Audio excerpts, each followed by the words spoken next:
नमस्कार दोस्तों, आज बात करने वाला हूं बहुत ही कमाल की वीडियो के बारे में। आज हम बात करेंगे DRC 07 के अंदर जो आपको नोटिस या ऑर्डर रिसीव होता है उसके अगेंस्ट में कैसे आप यहां पे रेक्टिफिकेशन ऑफ ऑर्डर फाइल कर सकते हैं।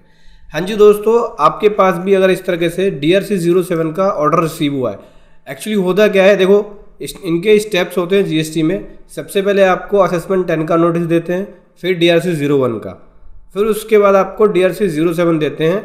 जैसे ही DRC 07 के अंदर नोटिस आए तो ये नोटिस नहीं होता, ये ऑर्डर होता है, ये इनका फाइनल ऑर्डर होता है। इसके बाद आपको ये कोई और नोटिस नहीं दे सकते।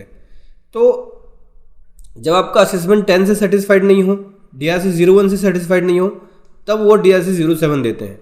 तो जब आपके पास DRC 07 आ जाए तो आपको क्या करना चाहिए, कैसे आप रेक्टिफिकेशन ऑफ ऑर्डर फाइल कर सकते हैं, या फिर DRC 07 का नोटिस आ जाए तो और क्या क्या उपाय है, पूरा डिटेल में आपको बताने वाला हूं। उससे पहले बताना चाहूँगा, जो भी भाई बंधु मेरे चैनल पे पहली बार है, इस वीडियो को पहली बार देख रहे हैं, जिन्होंने अभी तक सब्सक्राइब नहीं किया, सब्सक्राइब कर लीजिए, साथ ही साथ बेल आइकन पे भी क्लिक कर लीजिए ताकि इस तरह का कंटेंट आपको मिलता रहे। सो दोस्तों, DRC 07 के अंदर हमें क्या मिलता है, फाइनल ऑर्डर देते हैं। ये आपके जो रिप्लाई होते हैं उससे सेटिस्फाइड नहीं होते हैं तो उसमें इंटरेस्ट, टैक्स, पेनल्टी ये सब लगा देते हैं। तो DRC 07 का नोटिस है तो क्या करना होता है, दो तरीके होते हैं, या तो अपील में जाइए आप GST अपील के अंदर, या फिर रेक्टिफिकेशन ऑफ ऑर्डर फाइल कर सकते हैं।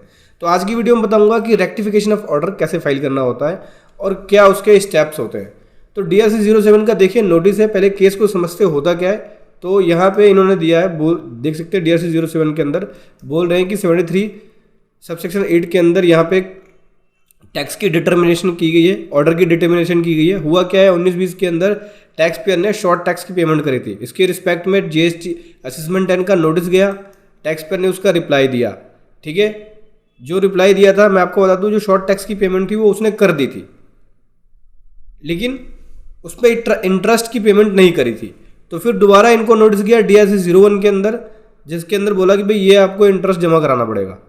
ठीक है, 30 डेज का टाइम दिया, इन्होंने इंटरेस्ट की पेमेंट नहीं करी, बता दिया। इन्होंने DRC 01 के नोटिस के रिप्लाई में दिया कि भाई हमने टैक्स की पेमेंट जो दी थी डिमांड वो पे कर दिया है, हमारे पास और कोई ड्यू नहीं है। तो ये सेटिस्फाइड नहीं हुआ क्योंकि टैक्स की पेमेंट हुई थी, इंटरेस्ट की पेमेंट नहीं हुई थी। और उसके बाद जब सेटिस्फाइड नहीं हुए तो DRC 07 का नोटिस मतलब कि ऑर्डर इनको दिया। DRC 07 के अंदर ऑर्डर जो दिया है वो इंटरेस्ट वाला पार्ट इनके ऊपर लगा दिया कि भाई इंटरेस्ट वाला पार्ट आपको जमा कराना पड़ेगा। तो जब मैंने इनका केस देखा, इनके केस को समझा, तो इन्होंने बताया कि भाई 19-20 का जो टैक्स था वो ऑलरेडी 18-19 के अंदर एक्सेस पे कर रखा था। तो जो 19-20 का टैक्स था वो एडजस्ट करने के लिए 19-20 के अंदर शॉर्ट पेमेंट करी थी।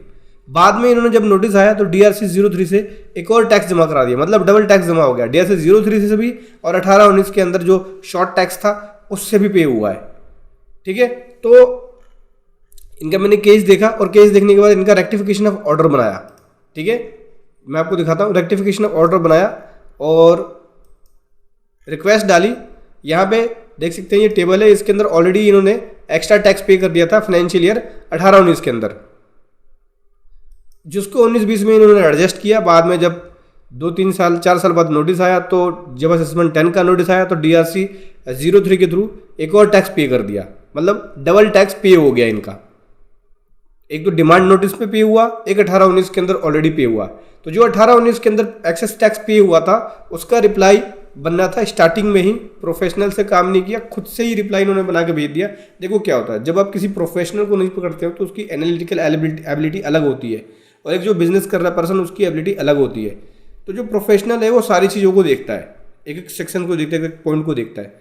तो जब इनका हमने रिप्लाई रेक्टिफिकेशन ऑफ ऑर्डर बनाया तो पुरानी चीज़ों को भी देखा, नई को भी देखा, एक एक चीज़ को चेक किया, तो हमें ये लगा कि भाई पीछे का जब टैक्स ऑलरेडी पेड है तो उसके ऊपर इंटरेस्ट नहीं लगेगा, क्योंकि टैक्स ऑलरेडी पेड था।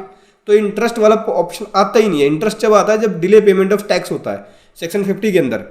तो जब ऑलरेडी टैक्स पेड है तो आपका इंटरेस्ट नहीं लगेगा। इनका इंटरेस्ट हमने बचाया और रेक्टिफिकेशन ऑफ ऑर्डर फाइल किया इस हिसाब से, जिसके ऊपर इंटरेस्ट नहीं लगेगा, क्योंकि ऑलरेडी 18-19 के अंदर इनका टैक्स पेड है, जो उन्होंने 19-20 में शॉर्ट टैक्स पेमेंट करी थी।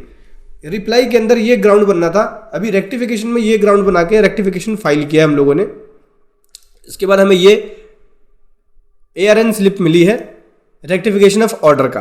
ठीक है, तो देखो आप भी अगर हमारी पेड प्रोफेशनल सर्विसेज लेना चाहते हैं रेक्टिफिकेशन ऑफ ऑर्डर की, तो उसका लिंक वीडियो के डिस्क्रिप्शन में मिल जाएगा, जहां से आप, अगर आपके पास DRC07 का नोटिस आया और ऑफिसर सेटिस्फाइड नहीं है आपके रिप्लाई से, तो आप हमसे रेक्टिफिकेशन ऑफ ऑर्डर फाइल करा सकते हैं, जहाँ पे आपको बेस्ट प्रोफेशनल के द्वारा ये सर्विसेज मिलती है।